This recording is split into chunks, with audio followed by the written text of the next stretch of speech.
There is a moment in broadcast news, so quiet it deafens. Jane Craig, played by Holly Hunter, sits perfectly still in an empty control room, watching a tape of her own professional undoing. It's not a scream or a crash that defines this film's crisis, but this silence, the sound of integrity being edited out of the picture.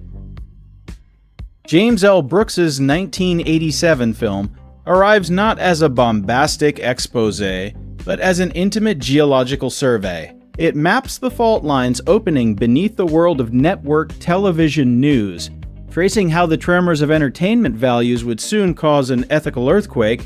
This isn't a story about news. It's about the moment news stopped being a public service and learned to perform as one. The production itself was an act of meticulous journalism.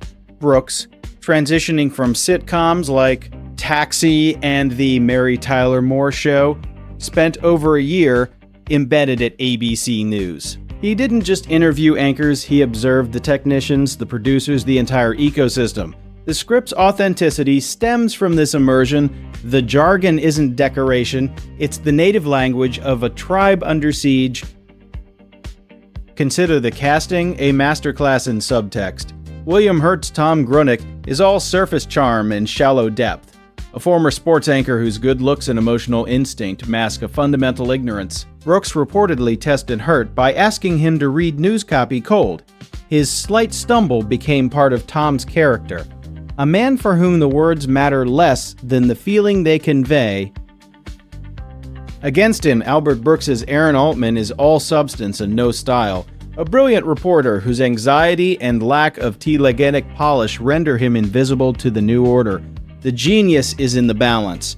The film never makes Aaron purely noble, nor Tom purely villainous. They are two halves of a breaking whole, and between them, Holly Hunter's Jane Craig, the conscience of the film vibrating with intelligence and vulnerability. Hunter prepared by shadowing a CNN producer, internalizing the specific stress of making countless decisions under a ticking clock. Her performance is a high-wire act of controlled frenzy, making Jane not an idealized workaholic, but a deeply human paradox. A believer in rules who is emotionally chaotic. The film's central theme is the corrosion of truth by aesthetics. Brooks constructs a brilliant visual metaphor. The close-up reaction shot.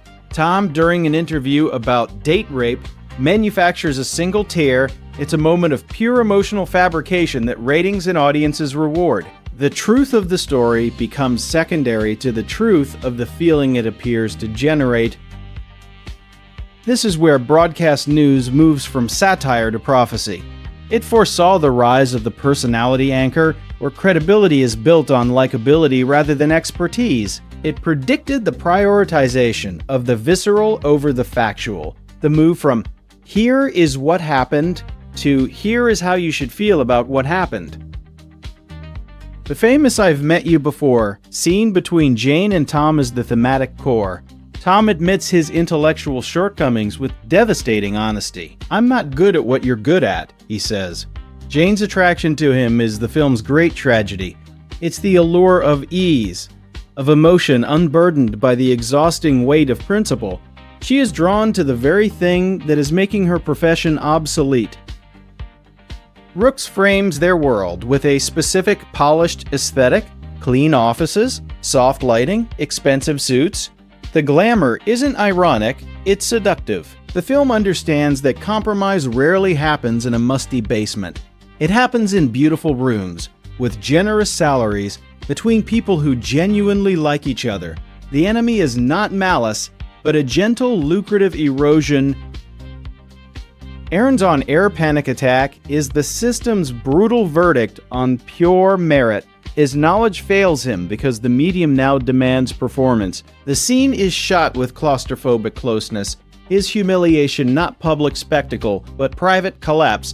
It's the moment the old covenant, at being the smartest person in the room was enough, is officially voided. The film's conclusion is famously, brilliantly unsatisfying in a conventional sense. 7 years later, Jane is a senior producer, Tom a star anchor, and Aaron a correspondent. They are all successful, Yet the final shots are of profound loneliness.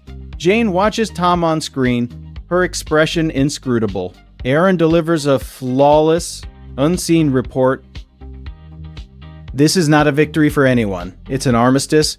Jane has not sold out, but she has accommodated the very forces that pain her. She manages Tom, polishing the empty vessel. Her integrity has shifted from absolute principle to damage control, a quieter, more sustainable form of conscience. Tom, for all his success, remains hollow, aware of his own limitations but trapped in his persona. And Aaron, the truest journalist, is exiled to the field, his brilliance now a service function for the glossy whole he can never be part of. The family they almost formed has atomized into professional orbits.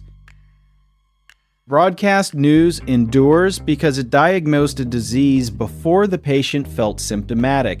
It captured the precise pivot point where the business of news surrendered to the show business of news. Every emotional recap, every anchor's manufactured concern, every priority of shareability over significance lives in the shadow of Tom Grunick's single, Perfect Tear. The film's power lies in its refusal to offer villains or heroes. It presents a world where everyone is right and everyone is complicit. In the end, we are left with Jane's silent watchfulness, the enduring, complicated gaze of someone who stayed in the room, who continues the work, bearing the weight of what was gained and all that was edited out, frame by careful frame. Thank you for watching until the end.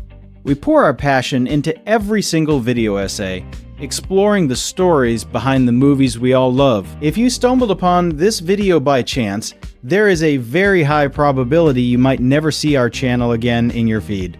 So please, take a moment to hit that subscribe button, leave a like, and ring the bell. We are actively growing this community of cinema lovers, and your support is what helps us make our content better and more insightful every single day. Let's explore the magic of filmmaking together. See you in the next one.